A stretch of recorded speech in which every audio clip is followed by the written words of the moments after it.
daing ng mga OFW sa Pampang.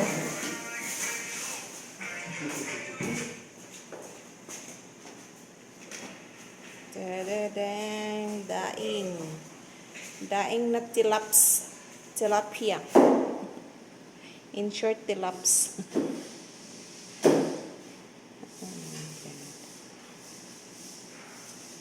Ito ang magagawa ng mga tao sa pandemic. Kasi walang maiiulam. Nag-harvest ng tilapia sa farm. Yun lang kagandahan ng mga OFW dito kasi may mga farm bell. Daming kalokohan.